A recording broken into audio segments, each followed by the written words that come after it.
السلام علیکم ورحمۃ اللہ وبرکاتہ نحمدہ ونستعینہ ونصلی علی رسولہ الکریم اعوذ باللہ من الشیطان الرجیم بسم اللہ الرحمن الرحیم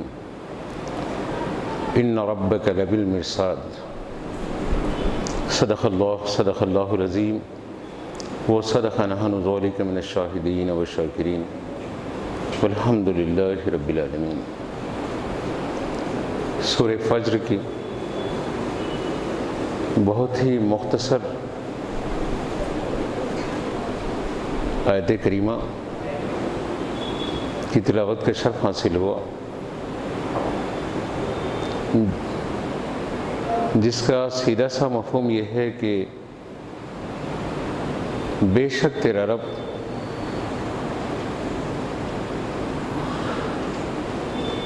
ہر چیز سے واقف ہے، یعنی ہر چیز کو جانتا ہے، ہر چیز تیرے رب کی نگاہوں کے سامنے ہے۔ یہ قرآن مجید کا اعزاز ہے کہ ایک جملے میں، ایک آیت پاک میں پوری کائنات کی سربستہ کیفیتوں کو سمیٹ کر رکھ دیا گیا۔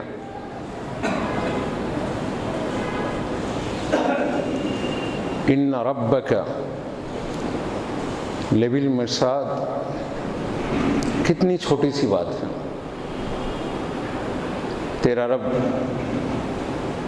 ہر چیز سے واقف ہے، بلکہ جو دکھتا ہے اس سے بھی، جو ہماری آنکھوں سے اوجھل ہے اس سے بھی، بلکہ اس رب تبارک و تعالیٰ کی شان تو یہ ہے کہ وہ لوگوں کے دل و دماغ میں چلنے والی کیفیتوں سے، ان رازوں سے بھی واقف ہیں۔ کون کیا اپنے دل میں رکھتا ہے، کس کے دل میں کون سی بات گردش کر رہی ہے، وہ بھی جانتا ہے۔ کیا اس کیفیت کے بعد ہم اللہ کی پکڑ سے بچ سکیں گے؟ اس کی پکڑ بہت شدید ہے۔ ان بطش ربک لشدید، تیرے رب کی پکڑ بہت شدید ہے۔ یہ ساری آیتیں جب ہم کتاب حکیم پر ایمان لائے تو یہ آیتیں غور و فکر کی دعوت دیتی ہیں ہمیں کہ اس رب کی پکڑ بہت زیادہ شدید ہے اور وہ ہر چیز سے واقف ہے۔ آج کا موضوع بہت ہی حساس ہے۔ میں کوشش کروں گا کہ مضمون اور میرے مافی ضمیر کو اکٹھا کر کے آپ کے قلب پہ دستک دوں۔ مضمون اس لیے حساس ہے کہ صبح نماز فجر کے بعد میں اور مسجد حاضہ کے امام صاحب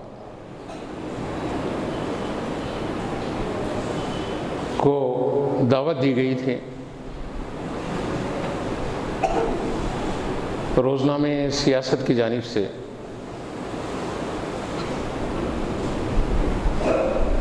عثمانیہ دواخانے کے مردہ خانے پر۔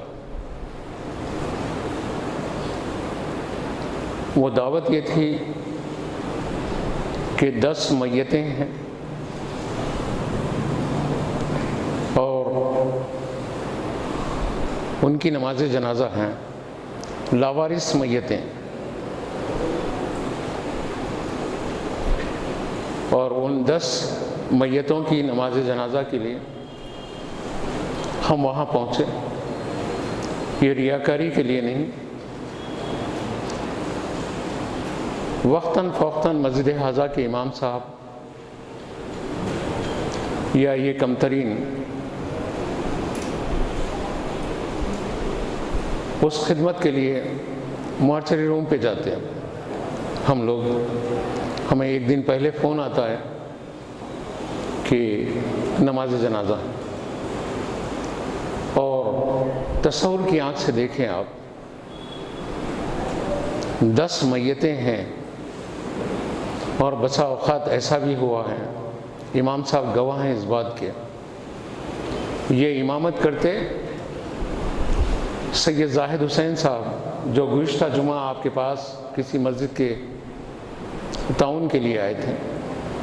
وہ سید زاہد حسین صاحب رہتے، ان کا ایک مددگار ساتھ میں رہتا، 3 آدمی پر نماز جنازہ ہو جاتا. کتنے آدمی کی نماز جنازہ ہوتی؟ بیک وقت 10 15 بلکہ بعض وقت اس سے بھی زائد میتوں کی نماز جنازہ کے لیے صرف 3 آدمی ہیں، ایک امام اور 2 مقتدی. آج کچھ زیادہ لوگ تھے. اس کا سبب یہ تھا کہ آج کا دن یہ جو لاوارث میتوں کی اسکیم کے چلانے کا جو اعزاز حاصل ہے جن لوگوں کو، وہ کوئی کاروبار نہیں ہے، ایک خدمت ہے، اور ایسی خدمت ہے کہ آپ ان میتوں کے پاس ٹھہر جائیں تو اپنی موت یاد آئے. ہائیلی ڈیکمپوز ہو جاتی ہیں وہ، اس کی بو آپ کی ناک سے لے کر آپ کی روح میں بس جاتی ہے. ایک مرتبہ جانے کے بعد واپس آنے پر کئی وقت کا کھانا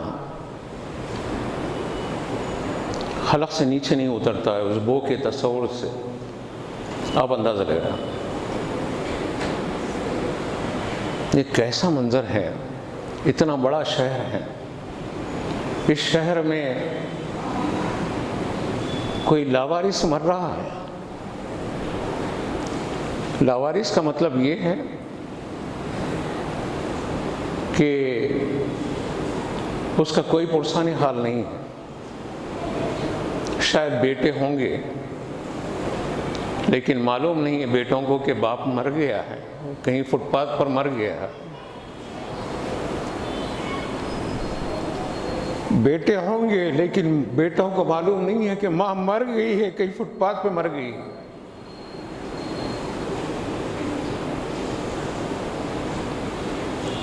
کسی کا بھائی مر گیا ہے اور بھائی کو معلوم نہیں ہے کہ فٹ پاتھ پر کوئی مر گیا ہے. تھوڑا تصور کو اپنے قریب لا کے دیکھیں. ایک مر جاتا ہے خاندان میں تو اس کے مرنے کا صدمہ ہمارے دل و دماغ میں مہینوں برسوں رہتا ہے. باپ مرے، وہ جنازہ اٹھا تو آج تک اس کی تھکن ہے. ماں مر گئی، جنازہ اٹھا تو وہ یادیں آج بھی ستاتی. بہن مری، جنازہ اٹھا، وہ تصورات آج بھی تعاقب کرتے رہتے. یہ اندازہ لگائیں کہ اتنا بڑا شہر ہے اور اس شہر میں کوئی کہاں مر رہا ہے اور دمے واپسی اس کے نہ اس کا بیٹا قریب ہے، نہ ماں قریب ہے، نہ باپ قریب ہے، نہ کوئی رشتہ دار قریب ہے. وہ مرنے والے کو بھی کسی کی ماں نے، مرنے والے کی اس کی ماں نے بڑے جتن سے پالا ہوگا نا؟ نہیں پالا ہوگا؟ میری اور آپ کی ماں نے آپ کو کتنی محبت سے پالا ہے، تصور کیجئے کتنی محبت سے آپ کے باپ نے کتنی اور میرے باپ نے کتنی محنتوں سے پالا ہے ہم کو، مشقتوں سے پالا ہے، یہ چھپ کے ہمارے جسم میں یہ توانائی، یہ طاقت و قوت یوں ہی آ گئی۔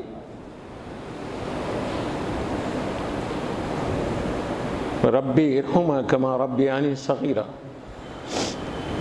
اے اللہ ان پہ رحم فرما جیسے انہوں نے بچپن میں ہم پر رحم کیا۔ لیکن تصور کی آنکھ سے دیکھیں کہ آج کے یہ 10 جنازوں کے بعد گھر میں آ کے لیٹ گیا تھا میں، کمر ٹوٹتی ہوئی نظر آئی، احساس ہوا کہ ہمارا دم واپسی کیسے رہے گا نہیں معلوم، اور ذمہ داریاں ہمارے بزرگوں کے تئیں، ہمارے رشتہ داروں کے تئیں ہماری کیا ہیں، ہم کو احساس ہی نہیں، کوئی احساس نہیں۔ اکثریت ہیں کہ بس اس کی صبح ہوتی ہے، شام ہوتی ہے، اس کی زندگی یوں ہی تمام ہوتی ہے، احساس ہی نہیں ہوتا کہ کیا کرنا ہے۔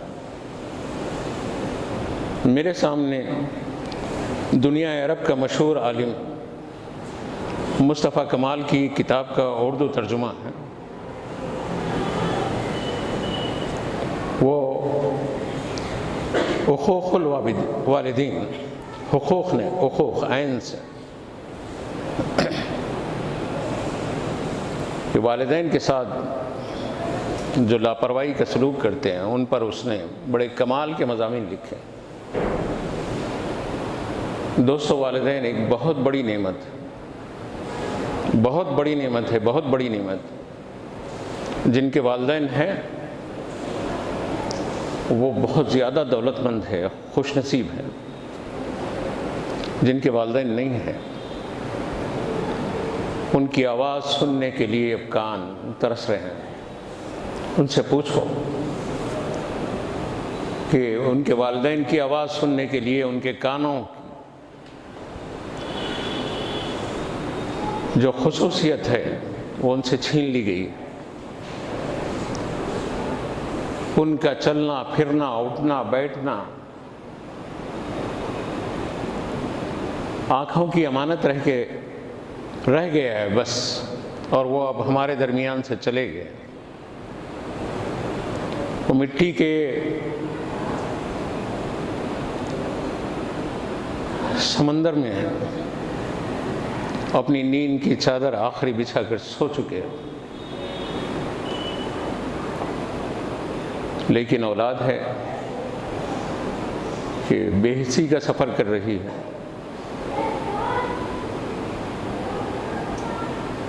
اور اسلام ہمیں یہ تعلیم دیتا ہے، مکافات اعمال کی تعلیم دیتا ہے، بتاتا ہے کما تدین تدان، تم جیسے کرو گے ویسا بھرو گے۔ مصطفیٰ کمال کی اس موضوع پر بھی ایک کتاب ہے، اس میں بھی بہت کمال سے عبرت کے واقعات لکھے ہیں۔ جو کرو گے وہ بھرنا پڑے گا تم۔ والدین کے ساتھ جو سلوک کر رہے ہو نا،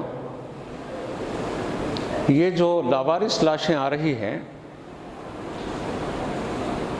کیوں آ رہی ہیں؟ کسی کا بیٹا کسی کو چھوڑ دیا ہے،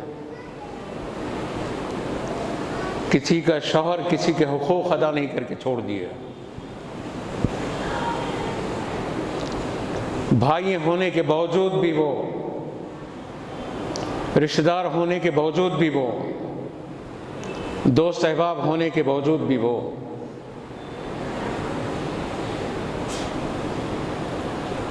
غریب الوطنی کی زندگی گزار کے مر رہے ہیں وہ لوگ، اور یہ مرنے والے کوئی اور قوم کے نہیں، ہو سکتا ہے کسی اور قوم کے بھی ہیں، لیکن ہم کو اپنی قوم کا جو درد ہے وہ دیکھیں۔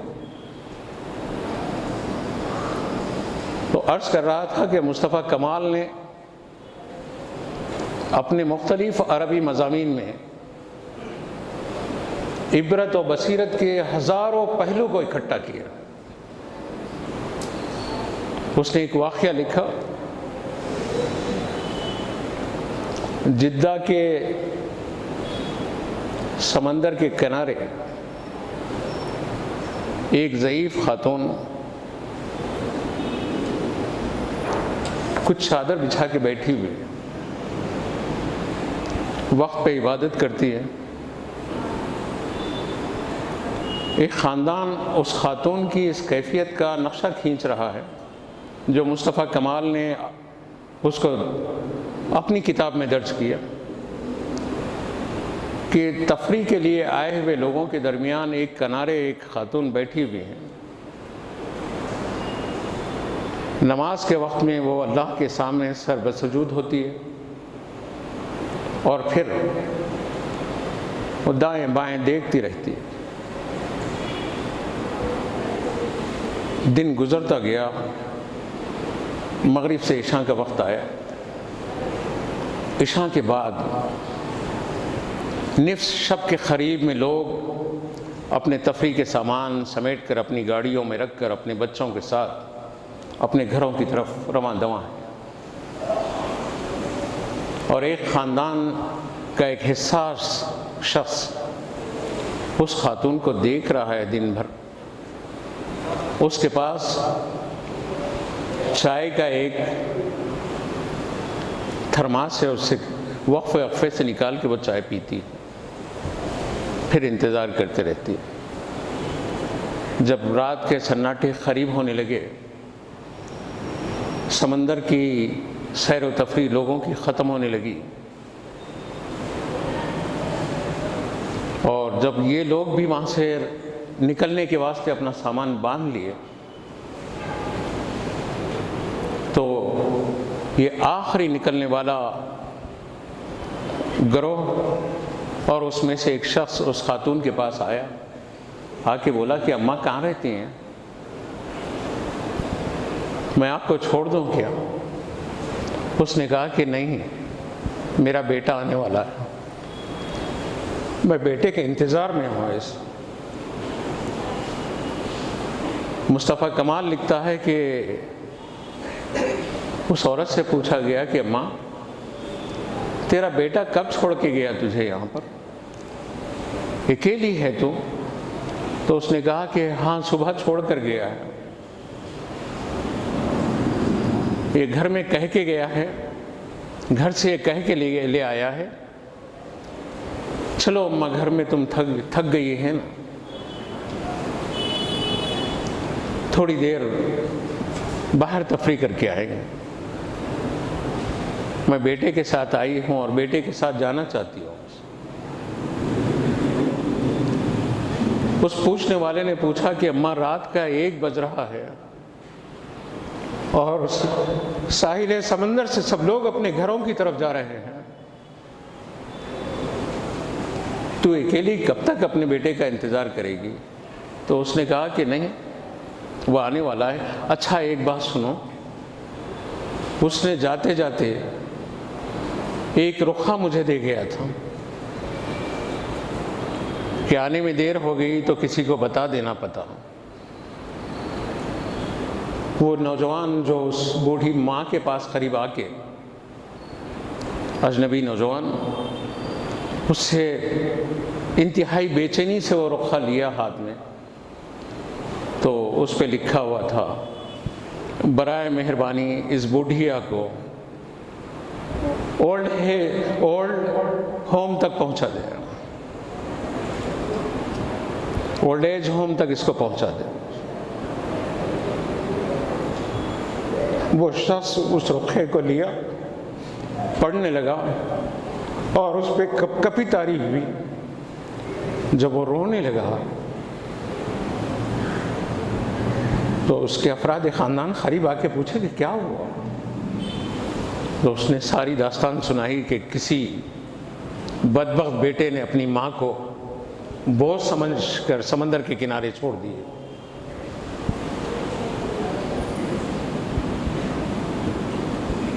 کہ لوگوں، صبح جو 10 لاشیں ہم دیکھ کے آ رہے ہیں، وہ ہمیں آواز دے رہی تھی، دستک دے رہی تھی۔ شاید کوئی ان کا ایسے ہی ان کو چھوڑ کے چلا گیا، شاید کوئی ان کا ایسے ہی ان کے گھر سے ان کو باہر کر دیا۔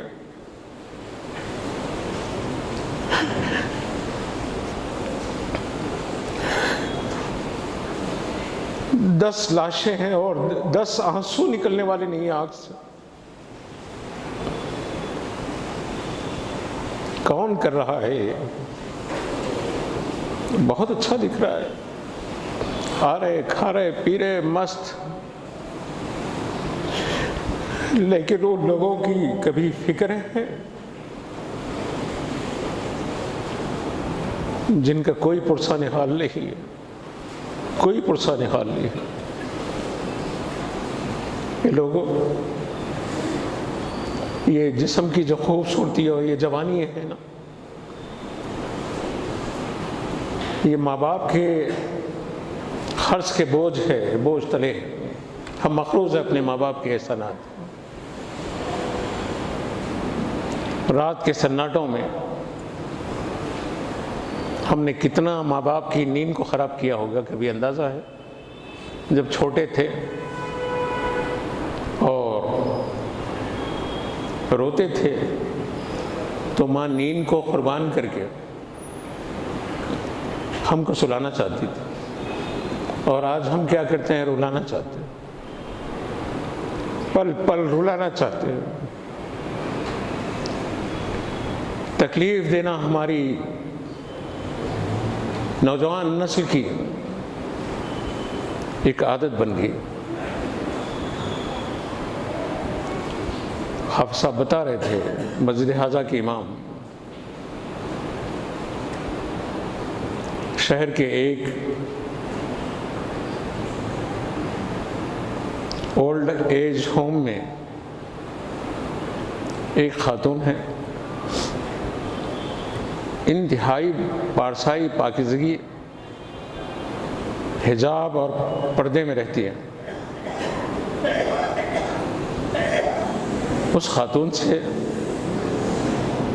حافظ صاحب بتا رہے تھے کہ پوچھا گیا، ماں آپ کو کتنے بچے ہیں؟ تو اس نے کہا کہ پرسنل سوال نہ کریں اس سے۔ اللہ اکبر! بیٹوں نے اس کو گھر سے نکال دیا، وہ بے گھر کہیں ایک آسرا گھر میں پڑی، اور بیٹے کتنے پوچھ رہے ہیں تو وہ بیٹوں کے عیب پہ سے پردہ اٹھانا نہیں چاہتی۔ یہ ہے ماں، یہ ماں، ماں یہ ہوتی ہے ماں۔ ارے اللہ نے ہم کو اتنی نعمتیں دی ہے، ہم جن گھروں میں پلے ہیں وہ ہمارا اپنا ذاتی گھر پیدائش کے ساتھ ہم نے آسمان سے نہیں لایا۔ وہ باپ نے محنت کی تو چھت ملا، ماں نے محنت کی تو روٹی ملی۔ ماں اور باپ نے ہمارے اوپر اپنے سکون و چین کو قربان کیا تو صحت ملی، جوانی ملی، اور جب طاقت مل گئی تو ماں بوجھ بن گئی، باپ بوجھ بن گیا۔ نہیں، ایسا نہیں ہے۔ مکافات اعمال تم جو کرو گے پھر پلٹ کے تمہارے سامنے آئے گا۔ یہ لاشیں آواز دے رہی تھی آج کہ کپا دینے والا منظر تھا، اور ہم نے تو کافی مرتبہ دیکھا ہی ہے، میں اور امام صاحب نے اس منظر کو دیکھا ہے۔ بسا اوقات تو شروع ایسا بھی ہوا ہے، یہ لاوارث لاشوں کو لے کے کسی مسجد میں نماز جنازہ کے لیے جب پہنچے تو پورا محلہ جمع ہو کے کہنے لگا کہ نہیں، یہاں سے لے جاؤ، یہاں سے لے جاؤ، یہ وہ ہم برداشت نہیں کر سکتے، لے جاؤ۔ اس کے بعد یہ کیا جانے لگا کہ ان نعشوں کو لے کے جس قبرستان میں تدفین ہوتی ہے وہیں پر نماز جنازہ پڑھائی جانے لگی۔ ایک منظر مجھے اچھی طریقے سے یاد ہے، عید الاضحیٰ کا موقع تھا۔ میں صرف آپ کے قلب پہ دستک دینا چاہتا ہوں، جذباتی طور پہ کچھ کہنے کے بجائے عید الاضحیٰ کا موقع ہے، یعنی کل عید ہے اور آج کی شب فون آیا کہ مغرب کے بعد نماز جنازہ کاروان کے قبرستان میں، یہ خمرخی گنبد کے پاس 7 نعشیں لاوارث اور دفنانے والے 2 آدمی ہیں۔ نماز جنازہ میں بھی صرف 2 آدمی ہیں۔ پاس کی مسجد میں لے جانے کی کوشش کی گئی تھی تو لوگوں نے اس کی بوجھ سے بڑھا دیا وہاں سے، نہیں، کیا مرنا نہیں؟ اور کوئی نماز جنازہ کے لیے آنا تو آنا ہے، کوئی قریب پہنچنا برداشت نہیں کر رہا ہے۔ خیر 3 آدمی کے درمیان نماز جنازہ ہوئی۔ ایسا بسا اوقات ہوا ہے 2 اور 3، امام صاحب سے پوچھ لیجئے کہ کتنے آدمی رہتے ہیں، وہی ایک امام اور سید زاہد حسین صاحب اور ان کا ایک مددگار، یہ 3 آدمی کے درمیان نماز جنازہ ہو جاتی، امام صاحب پلٹ کے آ جاتے، وہ 2 لوگ اس میتوں کو اٹھا کے گاڑی میں رکھتے، پھر وہیں سے اٹھا کے لے جاتے۔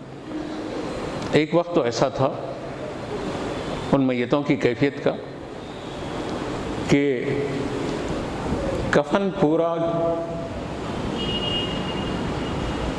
وہ جو پشش نکلتی ہے اس سے آلودہ ہو جاتا، اٹھاتے تو ہائیلی ڈیکمپوز لاشیں، ہاتھیں پورے کے پورے بھر جاتی اس پشش میں۔ بعد میں پروفیسر تقی الدین صاحب جو اناٹومی کے پروفیسر ہیں، عثمانیہ دواخانہ اور گاندھی ہاسپٹل میں لاوارث لاشوں کی نگرانی وہ اپنے تئیں کر رہے ہیں، ایک عرصے سے کر رہے ہیں۔ کسی وقت میں ایک پروفیسر دردانہ تھی،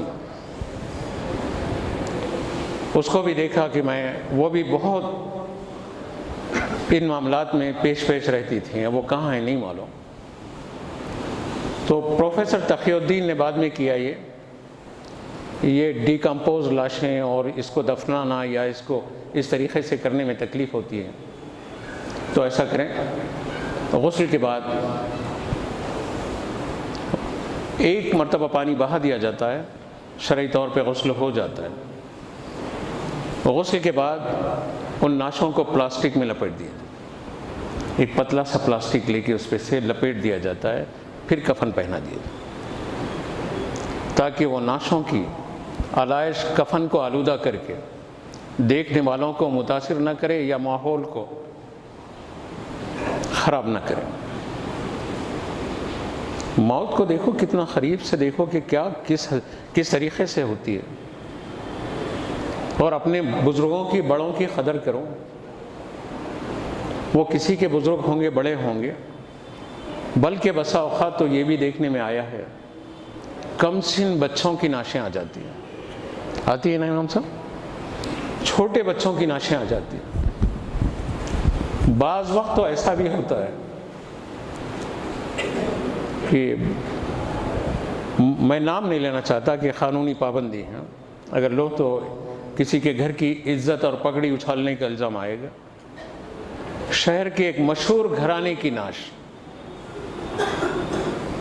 یہی لاوارث نعشوں میں آئی، آنے کے بعد کافی دن تک رکھا بھی جاتا ہے، اور ایک ویب سائٹ پر یہ نعشوں کی انفارمیشن کو ڈال بھی دیا جاتا ہے فوٹوز کے ساتھ۔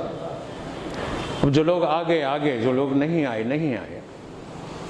اس کے بعد انتظار کے بعد میں گم ہوا، گمشدگی کی رپورٹ پولیس میں درج ہے۔ کافی عرصے کے بعد وہ ویب سائٹ پر دیکھے جب، تو معلوم ہوا کہ دفن ہو کے بھی 1 مہینہ ہو گیا ہے۔ آ کے پوچھے تو بتایا گیا کہ یہ تصویر ہے اور یہ دفن ہو گیا ہے، کسی حادثے میں کہیں انتقال ہوا اور اس کے بعد معلوم ہی نہیں ہوا تھا اور پتہ، نتیجتاً یہ مارچری روم میں پڑا رہا، اس کے بعد اس کی تدفین کر دی۔ تو کیا ہم یہ سمجھ رہے ہیں غریبوں کی لاشیں، بے سہارا لوگوں کی لاشیں، یا جس کا بیٹا نہیں ہے، باپ نہیں ہے، جس کا بھائی نہیں ہے، اس کی لاشیں لاوارث لاشوں میں ملے گی، ہماری نہیں مل سکتی؟ گارنٹی ہے کیا؟ کوئی گارنٹی ہے؟ کسی کو بھی ہو سکتا ہے نا۔ تو ایک طرف تو عبرت، شدید عبرت کی ضرورت ہے، موت سے ہم غافل ہیں، دوسری طرف اپنے بزرگوں کی خدمت کی انتہائی حساسیت کے ساتھ ہماری ضرورت ہے۔ میں بات ختم کرتے ہوئے ایک خاص واقعے کو آپ کے سامنے رکھوں۔ پڑوسی ملک کا ایک مشہور IAS آفیسر ہے، میں اس کا نام نہیں لیتا ہوں، اس کے سلسلے میں لکھا جاتا ہے، اس کی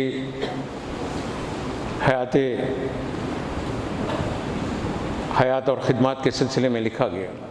لکھنے والوں نے یہ بتایا کہ جب وہ ایک اسکول میں پڑھتا تھا، دورے طالب علمی میں، اس کو اس کے ساتھی ستاتے تھے، بستی میں بھی، اسکول میں بھی۔ ایک آنکھ والی عورت کا بیٹا اس طریقے سے آڑ دلا کے اس کو لوگ ستایا کرتے تھے۔ جب وہ پرائمری اسکول سے ہائی اسکول سے سفر اپنا کالج تک پہنچا، یونیورسٹی کے لیول پہ پہنچا، تو وہ ایک آنکھ والی ماں کے بیٹے سے مشہور ہو گیا۔ اب اس نے اپنی ماں کو سخت سست کہتا کہ تو گھر سے مت نکل، تیری وجہ سے بچپن سے لے کے جوانی تک مجھے لوگ ایک آنکھ والی کا بیٹا کہہ کے آڑ دیتے ہیں، تکلیف دیتے ہیں، ہر جگہ رسوا کرتے ہیں، ذلیل کرتے ہیں، مجھے چڑھاتے ہیں، ستاتے ہیں۔ اور یہ سخت سست کہہ کے اس نے اپنی ماں کو چھوڑا، اعلیٰ تعلیم کے لیے انگلینڈ چلا گیا۔ انگلینڈ جانے کے بعد اس نے IAS کی ڈگری کو کمپلیٹ کیا اور پھر وہاں سے اپنے وطن لوٹ کر آیا، تو وہیں شادی کر کے آیا۔ اب اس کی ماں کو معلوم ہوا کہ اس کا بیٹا وطن واپس آیا اور حکومت کے ایک بڑے عہدے پر فائز ہے۔ ماں کو بڑی خوشی ہوئی، اپنے بیٹے سے ملنے کے لیے اتا پتہ نکال کے اس تک پہنچی، تو وہ اپنی کوٹھی میں بیٹھا تھا، خادم جا کے بولے کہ کوئی ایک عورت ہے کہ ضد کر رہی ہے، تم سے ملنا چاہتی ہے۔ تو اس نے کہا کہ بڑھاؤ اس بوڑھیا کو۔ ان لوگوں نے بتا دیا کہ اس بوڑھیا کی ایسی سی کیفیت ہے، بہت کمزور ہے، لاغر ہے، چلنے پھرنے میں بھی مجبور ہو گئی ہے، اس کو ایک آنکھ بھی نہیں ہے، اور چہرہ اس کا چیچک سے بھرا ہوا ہے، وہ تڑپ رہی ہے۔ وہ کہتی ہے کہ بس کچھ نہیں، بالا خانے میں آ کے ایک بار میرا بیٹا اپنا چہرہ دکھا دیا تو میں چلے جاؤں گی۔ یہ شخص کہا کہ اس نے مجھے بیٹا کہا؟ ارے وہ پاگل ہے، بچپن سے ہی مجھے بیٹا بیٹا کہتی ہے، میری ماں نہیں ہے وہ۔ آیا گھر کے باہر آ کے منہ بھر بھر کے اس کو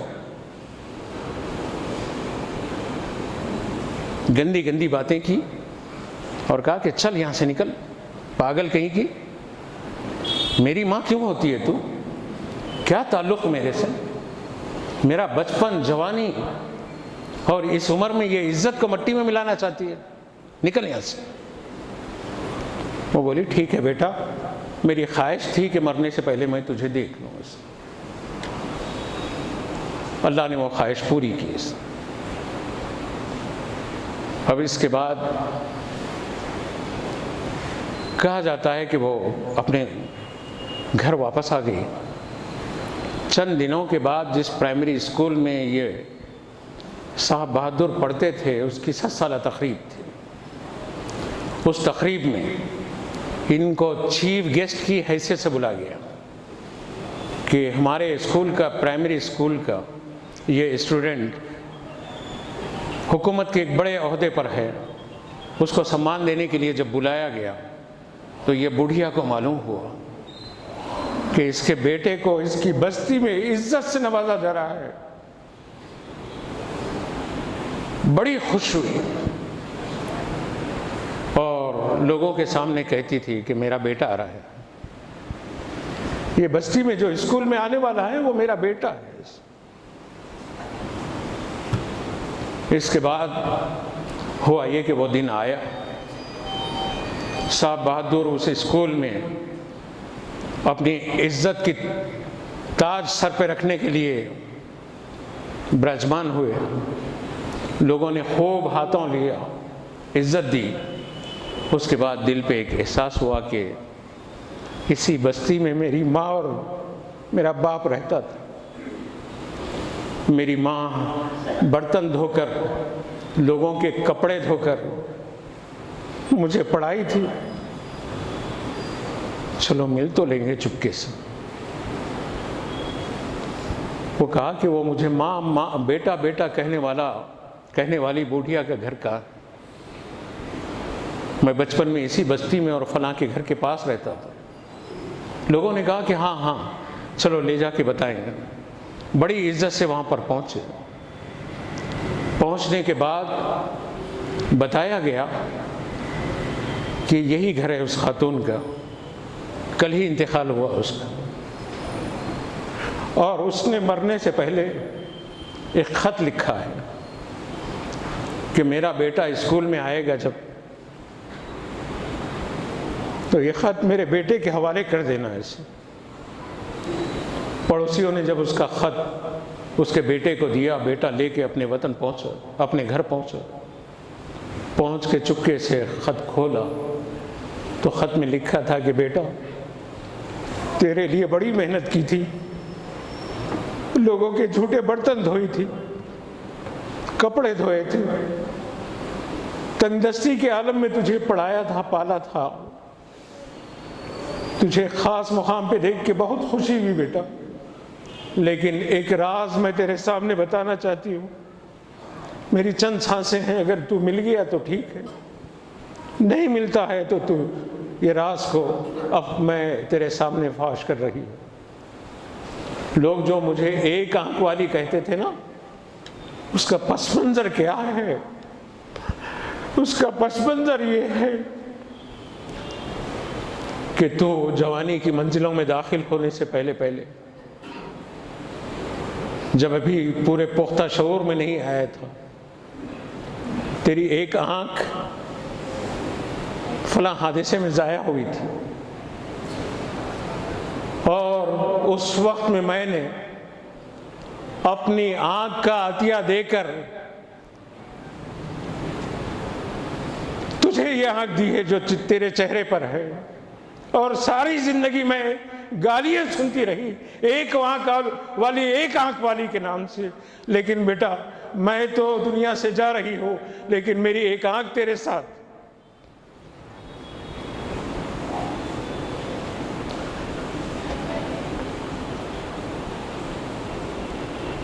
دیکھا آپ نے میرے اور آپ کے ماں باپ کے کتنے احسانات ہمارے ساتھ ہیں، معلوم ہے؟ اسی لیے میں بات ختم کرتے ہوئے عرض کروں کہ آقا نے فرمایا اس بندے کا رزق روک دیا جاتا ہے۔ سنو رے رزق کے لیے تڑپنے والوں، بے روزگاری کا رونا رونے والوں، اللہ کے رسول نے فرمایا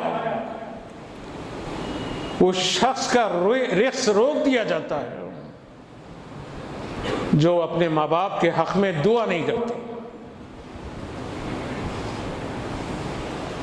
ضرورت تو اس بات کی ہے کہ ہم کثرت سے اپنے ماں باپ زندہ بھی ہیں تو دعا کریں، جن کے ماں باپ دنیا میں نہیں ہیں وہ بھی اپنے ماں باپ کے لیے دعا کریں۔ صرف تجارت ہی دولت مند نہیں بناتی ہے، ملازمت ہی عزت دار نہیں بناتی ہے۔